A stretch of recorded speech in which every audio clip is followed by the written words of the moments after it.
പാലക്കാട് ജില്ലയിൽ ചെറുകിട ലോട്ടറി കച്ചവടക്കാർ പ്രതിസന്ധിയിൽ. വൻകിടക്കാർക്ക് സർക്കാർ യഥേഷ്ടം ലോട്ടറി വിൽപ്പനയ്ക്ക് നൽകുമ്പോൾ ഭിന്നശേഷിക്കാരായ കച്ചവടക്കാർക്ക് ഉൾപ്പെടെ വിൽപ്പനയ്ക്ക് ആവശ്യമായ ലോട്ടറി നൽകുന്നില്ലെന്ന് പരാതി. ഇത് സംബന്ധിച്ച കണക്കുകൾ വ്യക്തമാക്കുന്ന ജില്ലാ ഭാഗ്യക്കുറി ഓഫീസിലെ വിവരാവകാശ രേഖ ജനം ടിവിക്ക് ലഭിച്ചു. പാലക്കാട് ജില്ലയിൽ 7886 ലോട്ടറി ഏജന്റുമാരാണുള്ളത്. ഇതിൽ 74 പേർ ഭിന്നശേഷിക്കാരാണ്. പ്രതിദിനം 6.24 ലക്ഷം ടിക്കറ്റ് ജില്ലയിൽ വിൽക്കുന്നുണ്ട്. വൻകിട ഏജൻസികൾ വഴി 4,41,000 ടിക്കറ്റാണ് ഓരോ ദിവസവും വിറ്റഴിക്കുന്നത്. എന്നാൽ പ്രതിദിനം 100-ൽ കൂടുതൽ ടിക്കറ്റ് ലഭിക്കുന്നതാവട്ടെ 179 പേർക്ക് മാത്രം. അതായത് ബാക്കി 7707 ഏജന്റുമാർക്കും ലഭിക്കുന്നത് 100-ൽ താഴെ ടിക്കറ്റുകൾ മാത്രമാണ്.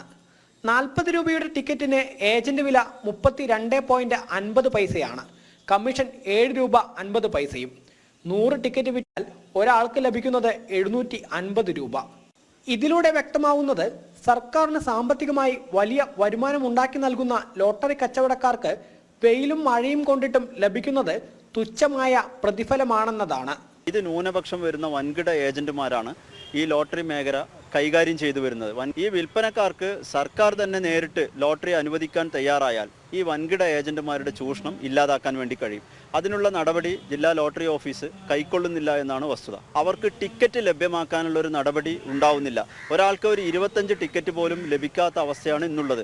അതേസമയം ലോട്ടറി ഏജൻസി അനുവദിക്കുന്നതിന് തടസ്സമില്ല. അപ്പോൾ ലോട്ടറിയുടെ ഏജൻസികളുടെ എണ്ണം പെരുപ്പിച്ച് കാണിച്ച് പാലക്കാടിന് കൂടുതൽ ലോട്ടറി ആവശ്യപ്പെട്ട് ഇത് ബ്ലാക്ക് മാർക്കറ്റിൽ വിൽക്കുന്ന ഒരു പ്രവണതയാണ് നിലവിൽ കാണുന്നത്. ജില്ലാ ലോട്ടറി ഓഫീസിൽ ടിക്കറ്റ് ഇല്ല എന്നാണ് ചെറുകിട ഏജന്റുമാരോട് മിക്കപ്പോഴും പറയുന്നത്.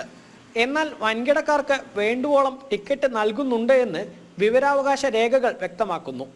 സർക്കാർ വിൽപ്പനയിൽ വിവേചനം കാണിക്കാതെ എല്ലാവർക്കും ഒരുപോലെ ടിക്കറ്റ് അനുവദിക്കാൻ തയ്യാറാവണമെന്നാണ് ചെറുകിട കച്ചവടക്കാരുടെ ആവശ്യം. സാമൂഹികമായി പിന്നോക്കം നിൽക്കുന്നവർക്ക് ഭാഗ്യക്കുറി കച്ചവടത്തിലൂടെ ഒരു സ്ഥിര വരുമാനം നേടിക്കൊടുക്കുന്നതിന് വേണ്ടിയാണ് 1967 ലോട്ടറി ആരംഭിക്കുന്നത്. എന്നാൽ അതിന്റെ ഗുണം എത്രത്തോളം ദുർബല വിഭാഗത്തിന് ലഭിക്കുന്നു എന്നത് സംബന്ധിച്ച് ചോദ്യമുയർത്തുന്നതാണ് നിലവിലെ കച്ചവടത്തിന്റെ കണക്കുകൾ. ക്യാമറാമാൻ PR മനൂപിനൊപ്പം അരുൺ ആലത്തൂർ, ജനം, പാലക്കാട്.